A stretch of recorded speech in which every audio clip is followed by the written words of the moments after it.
Hey guys, welcome back to part 2 of changing lifters on an E46 BMW. I got all the parts cleaned at the machine shop.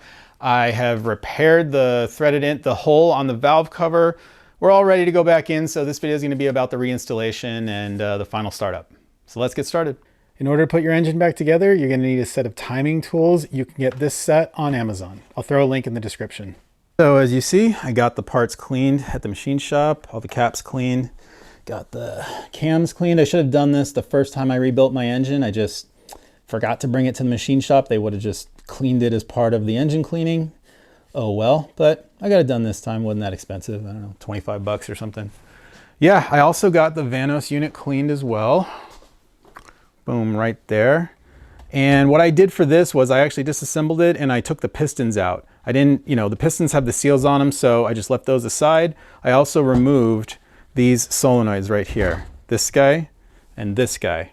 So you can see those are a little dirtier than the rest of this. So I took those off and I took the sensor out. The rest of this was just a casting, a housing. So that's got cleaned. You can see this is still dirty. So yeah, I reassembled everything. I didn't change the O-rings because these O-rings have been changed once already to the upgraded ones. I just didn't see the need to change them again. I wasn't having any vanos issues, and these are not something that have a really tight fitment or anything like that. Like it didn't feel like it needed to be done. So if it needs to be done, then I'll just redo this. It's really not that big a deal to get this off. So yeah, this thing is gonna go back on after we get the cams on. Some things I want to point out before we proceed. There is some scoring, some grooving on one or two of my cam lobes here, but I'm not really gonna do anything about this. I think that it's fine, and here's my reasoning for this. There's a huge score on this particular cam lobe right here, or cam bearing surface. That's where it feeds oil to that. It doesn't really hurt anything to have a score sort of in the middle, because as long as the oil is, as long as oil pressure can be maintained in there, as long as the outside surface is fine, you're fine. It's really not going to hurt anything. In fact, it's probably just going to help the oil to sort of get in there better and sort of lubricate that better. So I'm really not worried about that. I would be worried if there was, if the whole thing was sort of chewed up and there was really obvious sort of damage across the whole thing, to the point where the oil pressure would be lost. That's what I would be worried about, but I'm not worried in this particular case. The side that's marked with an A, that is the exhaust side. And the intake is marked with an E. Those are the German words for intake and exhaust. So here's where it gets tricky. You need to drop the lifter bucket in like this, and then you gotta put this down on, but you see how the lifter is just gonna fall like this, So the way to do it is with a magnet like that. You kind of put the magnet half on the lifter and half on the thing right there, and it just holds it in while you drop it down into place. Nifty little trick. So I'm going to set all of these up, and I'm going to lube all the lifters and get them in here. Then put the magnets on. All right, guys, I've got all the magnets on. As you see, nothing's going to fall down. If the magnet wants to move toward the center of the lifter, you've got it on backwards. Just flip it over. You've got it on upside down. Flip it over and it'll be fine. Just like that.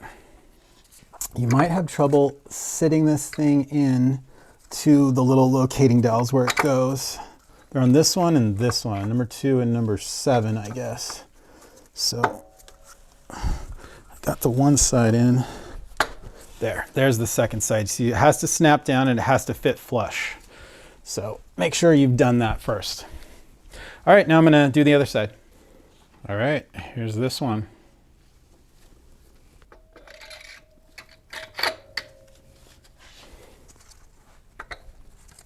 So you gotta be sure to get some oil on all the bearing surfaces. You can use assembly lube if you want to, but they use engine oil in the factory when assembling these things, and it's because the car's gonna start right up. If you're gonna put the engine on a shelf for a year, then you want to use assembly lube. But even still, there are cars that have sat in junkyards for years with just oil on the surfaces and then been started right up. So it's not as critical as everybody thinks it is. right there seems good.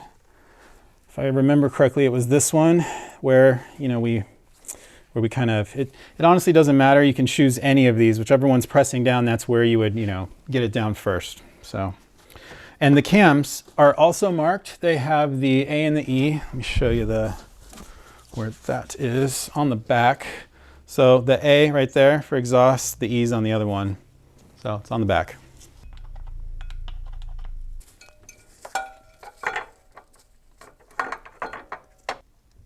I kind of like it here.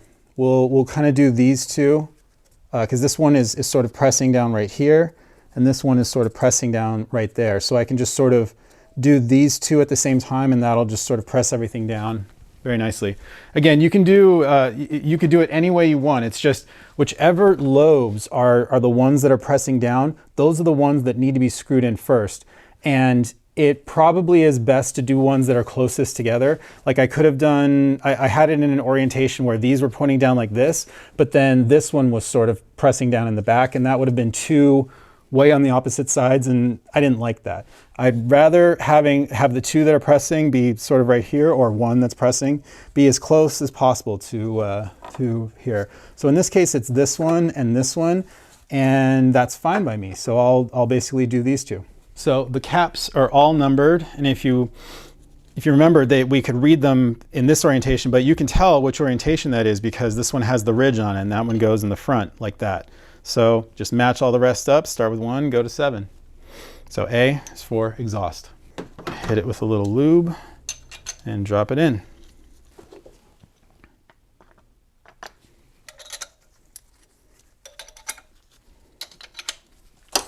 Double check your orientation on all of them. Make sure that they're all correct and you can read them all in the same way. All right, remember it's this one and this one. So we're gonna try to keep them as even as we can so that we can get these threads started. You have sort of just enough room to do it without needing some special tool to compress the valves down. It may be that we need to use one in the front here to just pull it down a little, which we can do.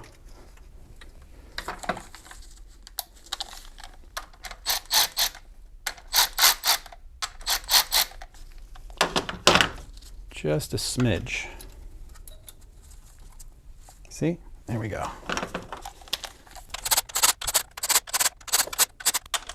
This is what you do. Just a little bit at a time.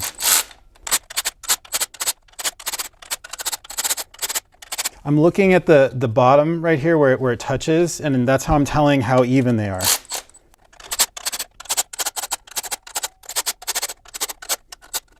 Now we can just get the rest on.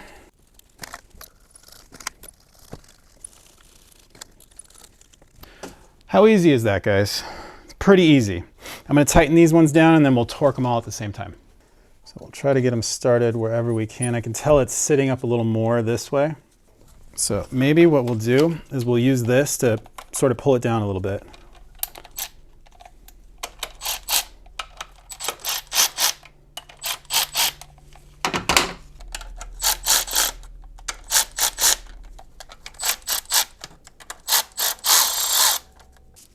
You know, I honestly don't like the way that this is cocked like this.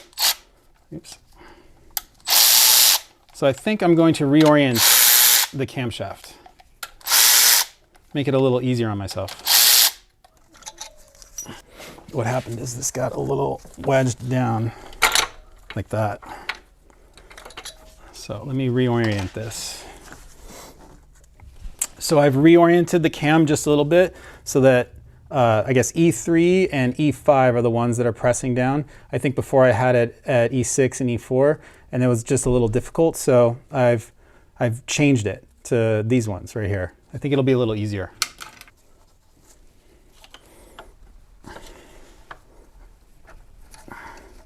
So we might need to press down on this one, which you can do with your hand.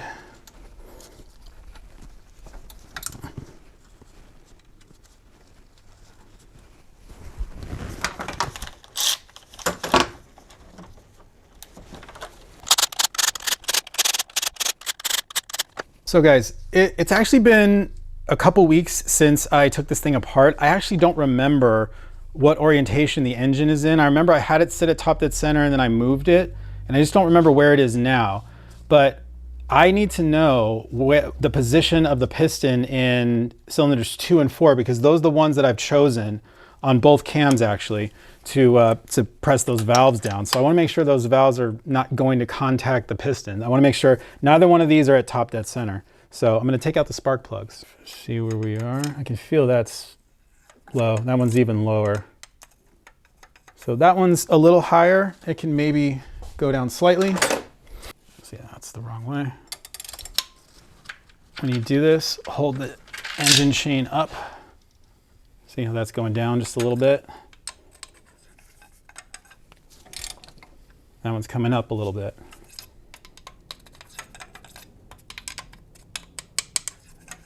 Those, now they're about the same. Neither one was actually right at top dead center, I could sort of tell, but that's a good thing to do. Good to have one of those rods.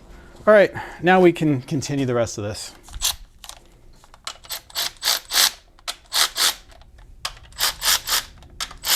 Again, only this one and this one are pressing onto the valves. The rest of these are pressing on nothing.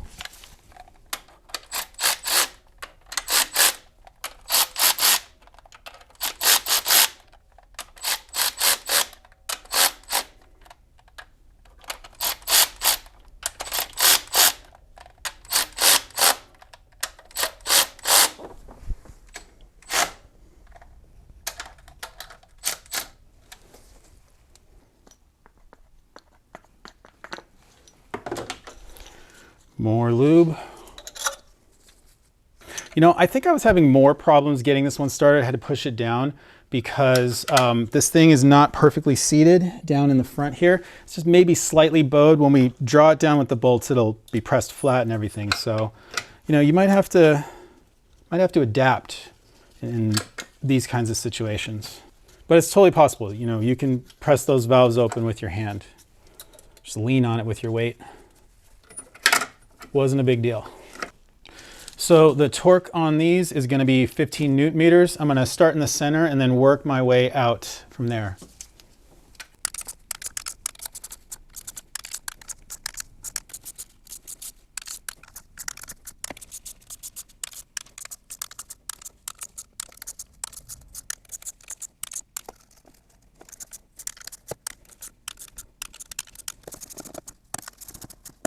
All right, guys, I've reinstalled the secondary air valve. I had taken that out to repair this stud right here. I've also removed all the spark plugs. I want to check where the cylinders are at, where the pistons are at. I suppose you don't need to remove the ones in the rear. You just need to remove the front three, because once you know what they're doing, the rear ones are sort of mirrors of that. So this one is almost at top dead center. This one's a little lower, and this one's a little lower than that. And then you'll find that these two match, and then these two match, and then these two also match. So I can see we're basically almost at top dead center. We're very near to it. That's where we have to be. But at this point, the cams are not matching to where their orientations are supposed to be. So I might need to turn them, and it might be that I need to press down on some valves in order to get them to the right spot. So what I want to do is make sure that the piston is, all the pistons are, well, make sure that none of the pistons are at top dead center. As long as they're just a little off, we're not going to encounter any problems. Pretty sure. So here, I'm just going to turn this so that the piston moves down a little bit. Actually, we were at top dead center on that number one. So that's why we're doing this. That's why we're checking. I think we might have gotten to top dead center there a little bit. Move down just a little. We're down there. And we're kind of high here. Right there. And there. See, look, do it right here. Hold your finger right there. You can see that that one's much lower. And that one's way lower. So see how much lower that one is than this one. Right about there. Yeah, so you can see where things are at. So I think we should be fine now at this point. Nothing's right exactly at top dead center. So we should be able to rotate our cams right into place. And you do that carefully, and you can tell if you're encountering resistance.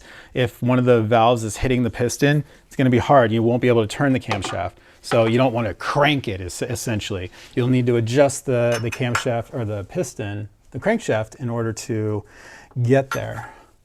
Now, I do not recall which marking on the back needs to be up, if there's just one marking or two or what. So, oh yeah, I do remember now. There's 2 dots. I can see them right here. So we're almost there with this cam. We're just going to rotate it like that, and it's good. And then this one, it's got to be rotated a little bit more. Let's see where we are. So we're pressing down on number 2 right now. So we'll see how that goes. Oh, actually, we're lifting up on number 2. And where are we pressing down on? We're pressing down on number 6 in the back there. Which 6 is high, but it was low enough. And now we're right into place. 2 dots up right here, 2 dots up right here. In fact, maybe these can be slightly more. There. Now we need to make sure our crankshaft is at top dead center. Here we go. So you just hold the chain up like this. Now you can see we're past it.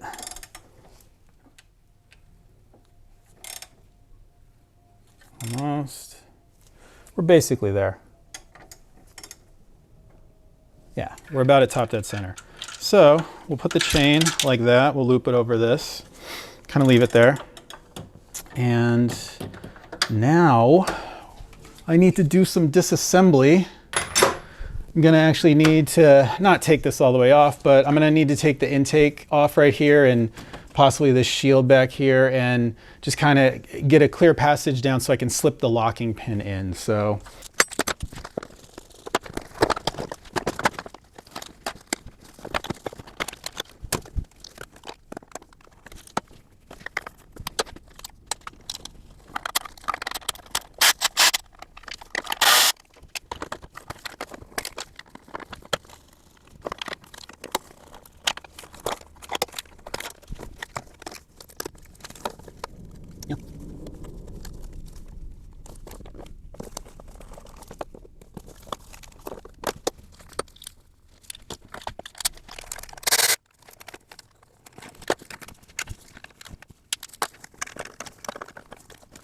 So it's not a lot to remove. It's only, what, like 3 or 4 parts. The tricky part is getting the vacuum canister out. If you have a 330, that's what I have. So I've removed the vacuum canister and set it aside to back here. It's actually bolted to this bolt right here. So you can find it right on this little bracket that comes off from the oil dipstick tube. So you just have to remove a 13mm fastener, and then this thing, the tank comes off. So we're looking at that white thing right there. That's the plug. You want to pull that back. Yours probably will disintegrate. This is a new one, I've replaced it. So that hole is where we want to stick the locking pin in, which comes in your timing kit. All right, here's a more close-up view. I'm gonna reach this pin down in there. There, so I've basically slipped it in, and I honestly have no idea if it's in. What we'll do is we'll try to move the crankshaft, and we'll see if it moves. If it doesn't, I got it in. If not, I got to use this screwdriver to push it in further. Try to move the crank. Well, it hit against something. Now it hit against something else.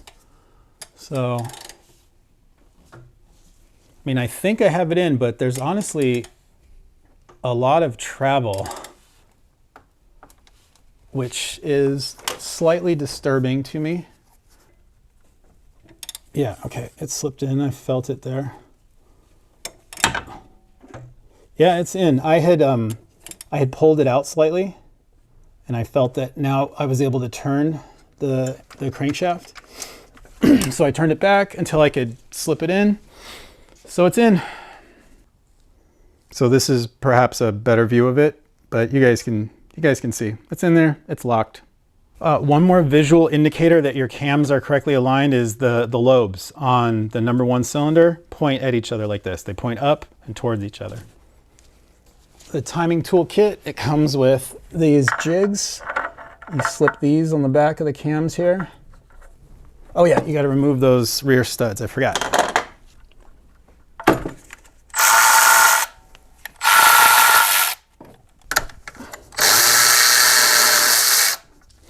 So you drop these things in, and if they don't quite sit flat, it's because you're not exactly 90 degrees here. But we'll just turn the cams just a little bit and make sure that they are. See? Just like that. You very quickly figure out exactly where you need to be. Right there. And then you just have this thing which locks them in. And we'll tighten them up.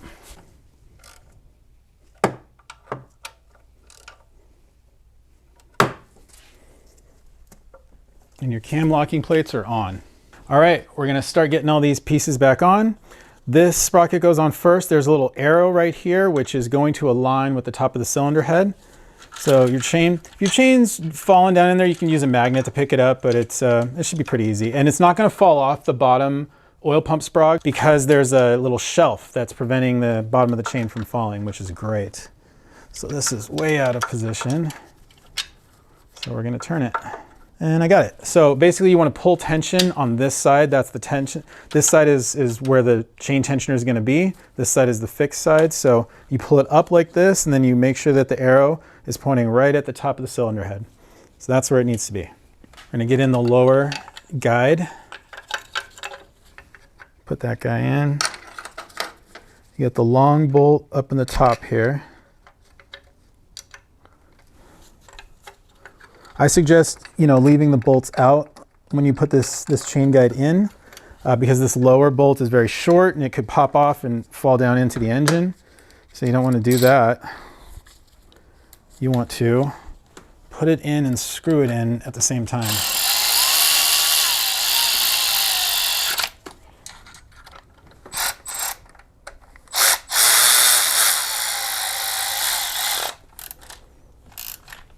I'm not sure what the torque is on these, but I'm just doing it hand tight.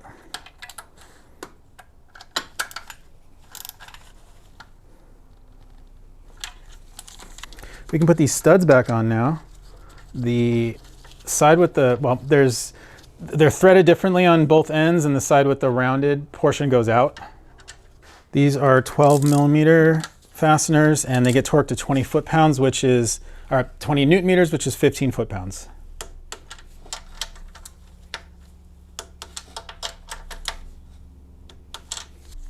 So now the top chain tensioner here, there is a long bolt which goes in from the bottom on the side. So 2 medium bolts up here, and then a short one as well. These are torqued to 10 newton meters, which you could basically do yourself, hand tighten those. You want to make sure your locking pin is, not too far out like that, because it'll interfere with the chain. You can just pull it back to where it's just on the ridge of that thing right there. Next, we're going to put this part in, this little thing. It only goes in one way. There's a big tooth right there, and then on the inside as well, big tooth missing here, so that's where it goes. We're just going to line it up and get it on. It can be tricky. Gotta get it just right. There we go. So you'll notice that it kind of turns. You want to position it like as far out as you can, but with the threaded holes still showing. That's a good place. So next we have this whole assembly. There's another little cup that goes in there. And on the Chinese toolkit, this stud is positioned in the wrong place. They always are.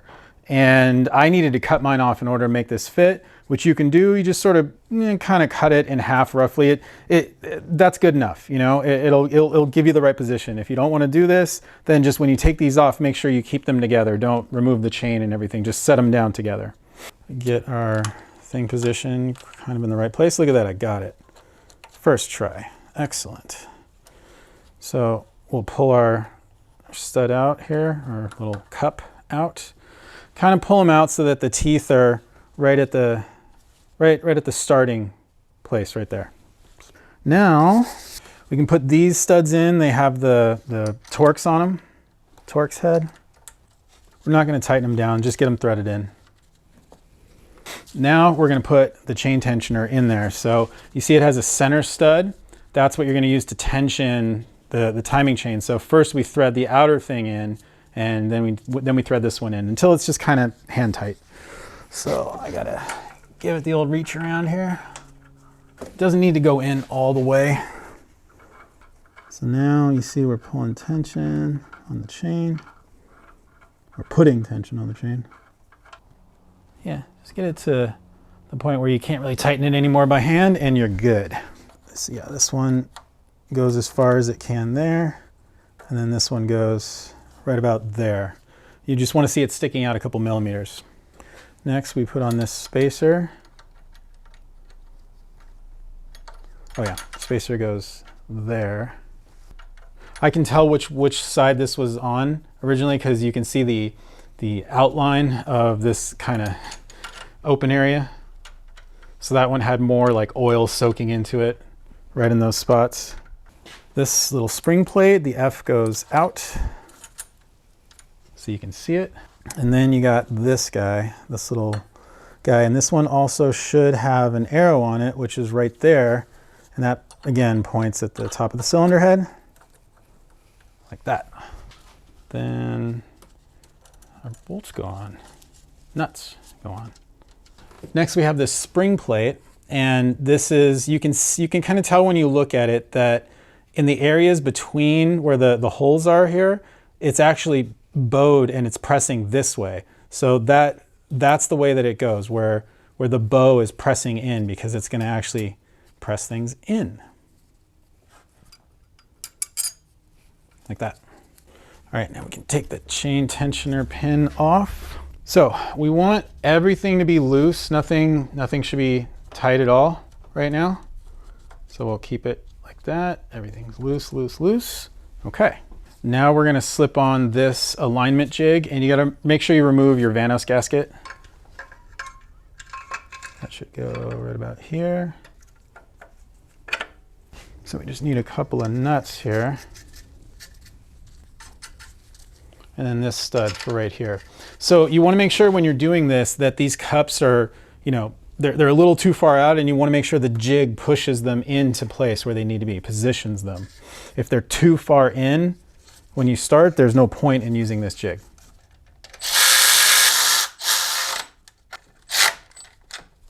So now we are where we need to be. And we can torque these, the Torx bolts into place. Those are 20 Newton meters, which is 15 foot-pounds. Okay, so now we're going to pre-tension these to 5 Newton meters.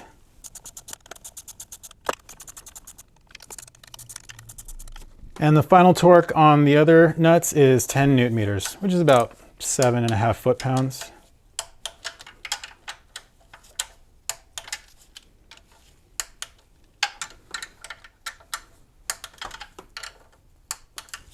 And that's it. Now we can just remove this jig and proceed. I will pull off the chain tensioner and the chain tensioner jig, put the real chain tensioner on. Remember, you need this little ring, so don't install it without that, otherwise it'll leak. The fun part, I believe that was the 32 millimeter wrench. I don't even remember how I did this the first time years ago. I don't think I had this wrench back then. Let me try that other wrench.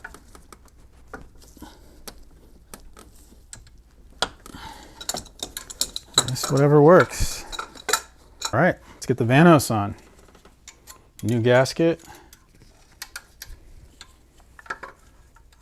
Before I do this, let me see if I can repair this, if I even have that stuff. Aha, I think I found it. And that is the part number, in case anybody's interested.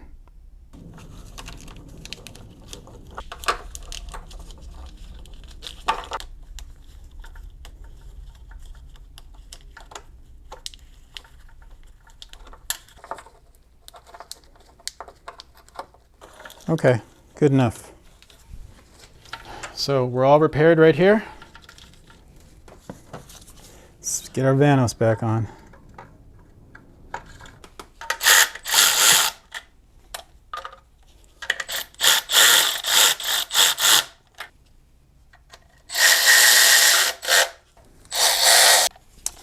There should be 10 Newton meters. We had one more down here. We got two more. There's one here and right here.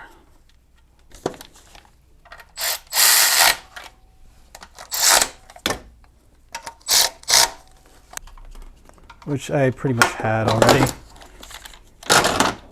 So I pretty much had that already. Almost. That one's good. That's good. Now we got those reverse threaded T30 bolts. I'm gonna go in there and grab the cams.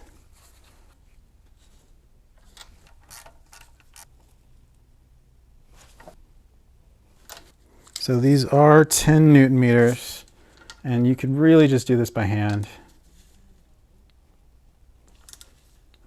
Actually, I can tell this torque wrench doesn't really work in reverse, so I'm just gonna do it by hand. That's good enough. Now we just have the plugs, and I have new rings. My Vanos rebuild kit did not come with the correct size rings, but I have those. You could reuse your old ones because they're aluminum. They're going to be just fine. If they were copper, I would not suggest reusing them, but aluminum ones can be reused a couple times. So it shouldn't be an issue. I know I reused mine last time. Hand tighten those. They'll be fine. All right, let me make this a little tight. Okay, remember we have this little bracket. Yeah. And then that goes in front of it. And this 13 mil goes there. Right there. And then this guy, I think this is the 11. Click. All right, I'm an idiot. This was supposed to be behind the vanos, so I gotta hopefully be able to thread it around and through. No, it's just the connectors for down here. Let me snap those in. Vanos solenoid and intake cam sensor, cam position sensor. You know what, guys? I forgot these little plugs inside here. I knew I was forgetting something. So it's just these little things in here. Maybe these plugs are no good or not the right size. I remember one of them was sort of was a little bent on one of the fingers, so I'm just going to reuse the old ones. Yeah, see, those are just fine. Not sure, I guess that just maybe keeps oil off of the bolts, maybe.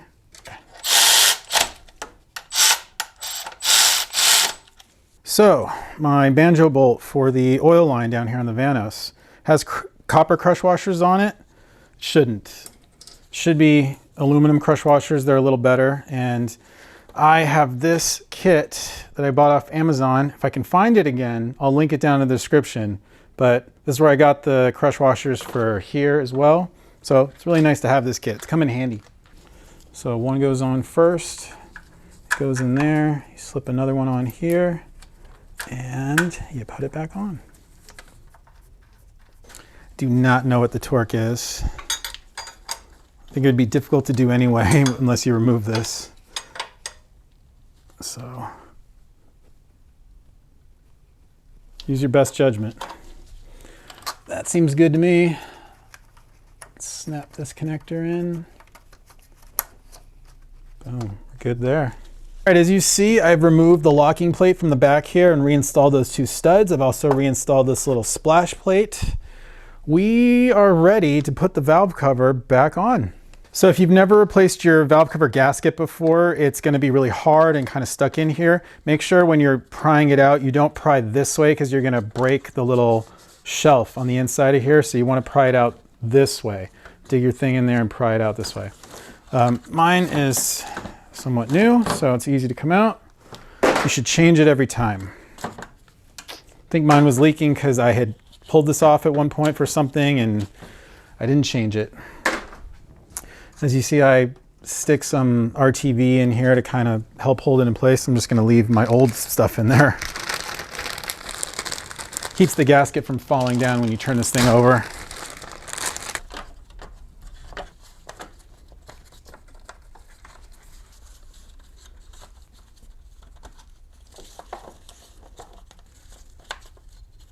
So before we put the valve cover on, we actually need to put some sealant in some of these areas, some RTV. So the areas are going to be these little corners right here, here, and here, and then along this seam here, and then in the back, again on the corners, right where the half moons are. This is Dry Bond 1209. This is what you're supposed to use, but it's basically just RTV.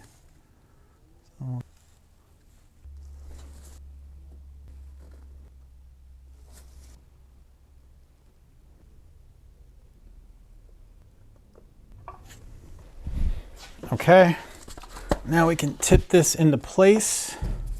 Make sure that your rubber gasket is in the slots in all places, and then you want to make sure that it doesn't fall out while you tip it over. And we're going to make sure that it's there once we put it into place. So you got to check the half moons for sure on all the sides. Make sure your half moons didn't get out of place on the back. You just have to sort of feel for this. Cool. I can see that I didn't get the rubber grommets out from the center here. So I will do that because we're replacing all of those. So I am missing 2 of the washers for right here. That's why I have this just in case. So various things. All right, guys, I got all the grommets changed out, everything put back on, and everything torqued down to 10 Newton meters across the board. Basically, you just want to start in the center and then work your way out in a crosswise pattern. All right, guys, I did get the spark plugs rebolted down, torqued, and then I installed the coils, torqued those down. You got to remember, you've got 3 studs on either end. You got the ground cables on either end here and here. Those are important. And then there's the 8mm bolts that bolt them in at either end. There's another 8mm bolt for the ground here. So put this in where it goes, like that, and get these plugged in. Got to get the air pump reinstalled. Little connector here.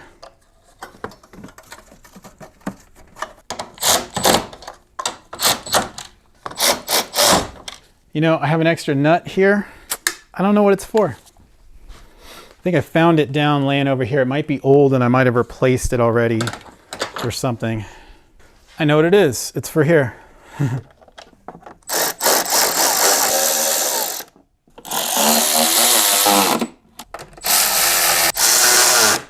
All right, now we just got to put this stuff back together.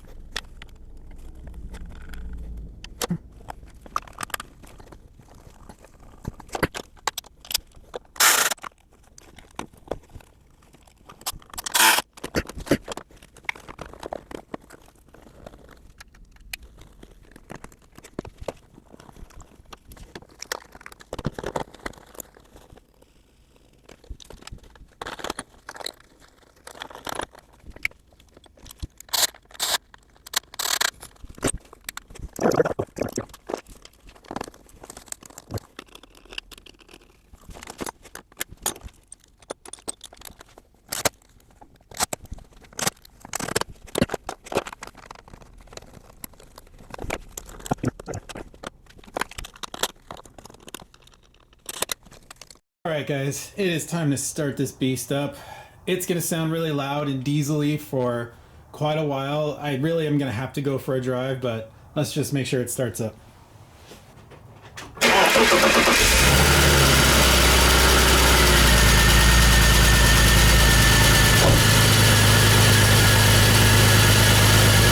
no problem.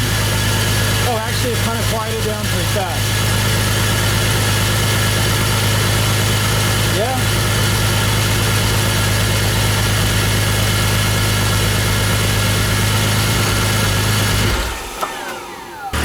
And this is how she sounds after a test drive. All back to normal.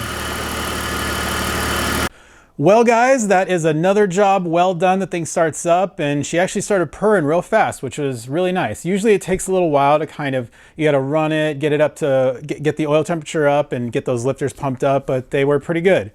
So yeah, thanks again for joining me. And I do have another major project coming up on the E46 soon. It's all about when I can find the time to do it. It's really hard for me to find the time these days, but yeah, I'm gonna get to it. Anyway, stay tuned for more E90 and E46 content. As always, if you enjoyed the video, give me a thumbs up, subscribe if you wanna see more. I'm the 50s Kid. Thanks a lot for watching.